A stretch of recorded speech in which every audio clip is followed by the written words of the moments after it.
The 2020 presidential election is one that will still be talked about years from now. It was an election cycle stained with claims of foreign interference and a belief that the whole thing was being rigged or stolen, which ultimately led to the chaos at Capitol Hill on January 6th. But in the final days of the race to 270 delegates, all eyes in the nation were fixed on Arizona as they finished counting up their votes. Some people took to the streets in order to protest what they thought was a fraudulent election, while others stayed home to anxiously await the results.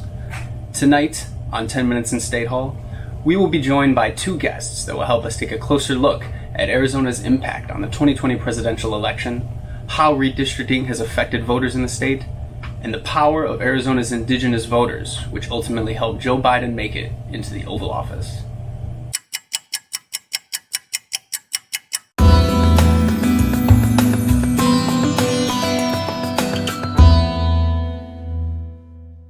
We are joined here today by Arizona's District 1 State Senator Gabriel Gamlin. How are you doing this evening, sir? I'm doing great. It's nice to be here. Nice to be with you.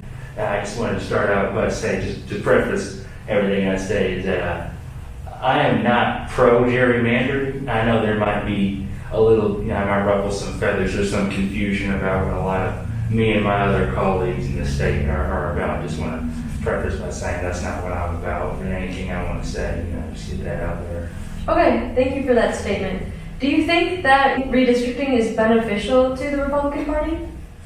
Well, I mean, I didn't think about it like this. So, the protest at the beginning of the year, January 6th, and some of the other things that have been put on our party to kind of hit our reputation with some of our citizens and our constituents alike. And redistricting is there so that if one of us takes a hit in our support, our approval goes down, we still have our foot in the door. We can still play ball because we don't want to be kicked out of the system entirely. It's a democracy, as we like to say. It's important that we maintain some level of relevancy politically so that me and my colleagues can still appeal to our constituents, our voters, and we still stay, in play within the system. That's why I believe redistricting is important, to maintain that type of two-party dynamic.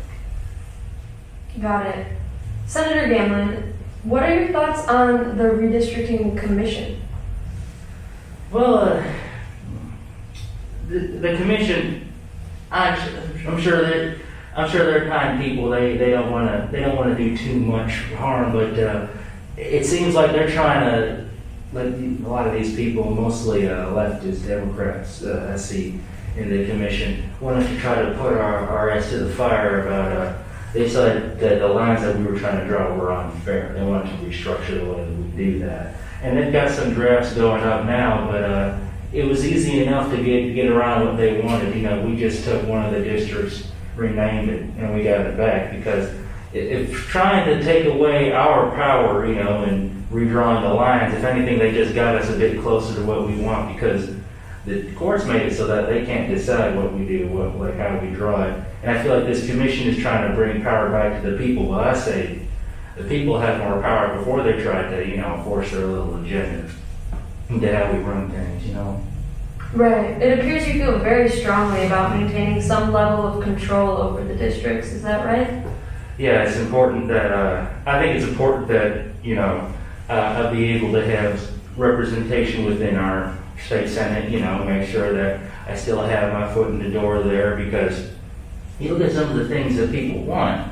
I was hearing people, they were coming to our doors talking about we were trying to suppress the indigenous vote. And I think that that's very interesting because if anything, our administration has made sure to give a lot of land grants, a lot of resources to the indigenous communities of our state.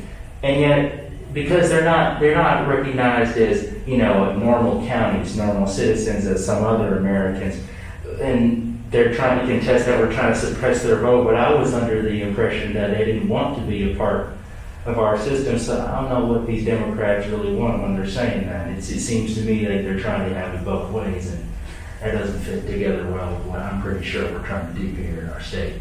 Right. Thank you for sharing your thoughts with us today, Senator Gamlin. No problem. It's nice to meet you. Nice to meet you as well.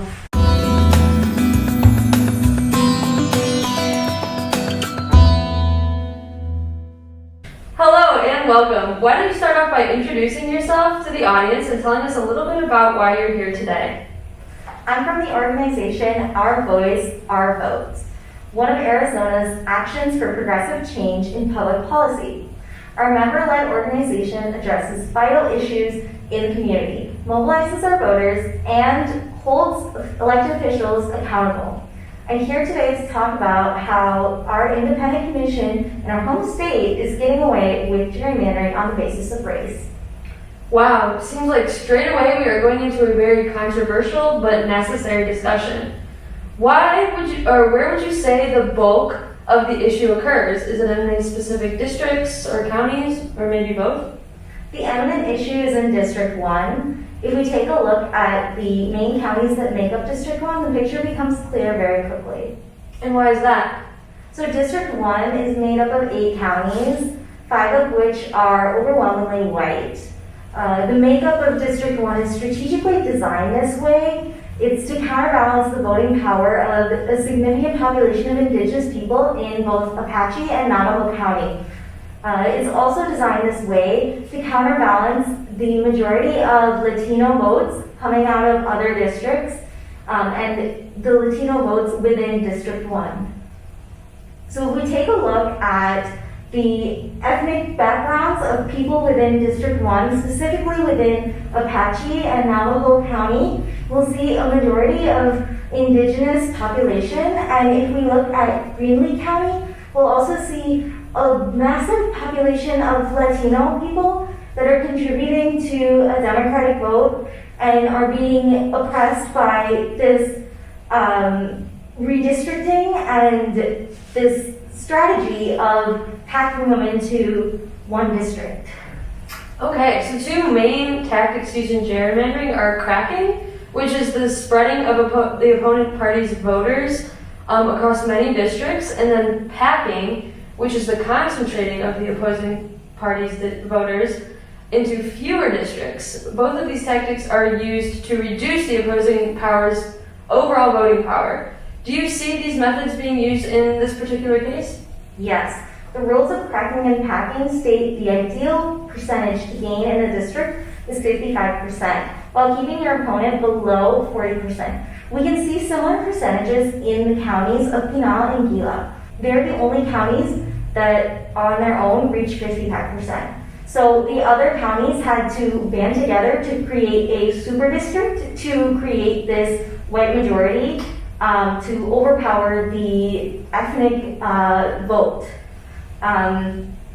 So another example of packing would be the county of Graham. So in Graham, they have a BIPOC percentage of the population that's very high. They have 47% of the population, and the white population is only at 52.9%, and so they packed Graham County into District 1 to pack all of the ethnic minorities into one district. When you look at the other 5 counties that are make up District 1, they are all overwhelmingly white.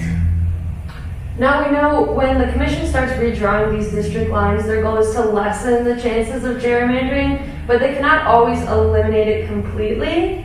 Keeping this in mind, what can be done looking forward? Some things you can do to help us hold the commission responsible for their actions are signing our petition to expand the number of members on the commission. We're hoping to expand from the current 5 members to 9. If we can get new people into the commission, there's a chance for change, we think. On another note, our organization studies gerrymandering across Arizona, and when we were studying District 1, we found something very disturbing. A technique we use to study the impacts of gerrymandering is to compare election results through redistricting. Our researchers looked at the district and their voting before the Independent Commission passed in 2000 and after in 2002. Oddly enough, the same exact counties that make up District 1 used to be called District 6 in 2000. The only thing they changed was the name, and in later years they added parts of Piedmont County. This is evidence the commission isn't doing its job. If it isn't able to perform, the commission, it might be time to tear down the commission and rebuild it better. And that's why we're first trying to expand the commission, but if that doesn't work, it might be time for drastic measures. Wow, well, thank you for sharing that striking yet vital information with us today.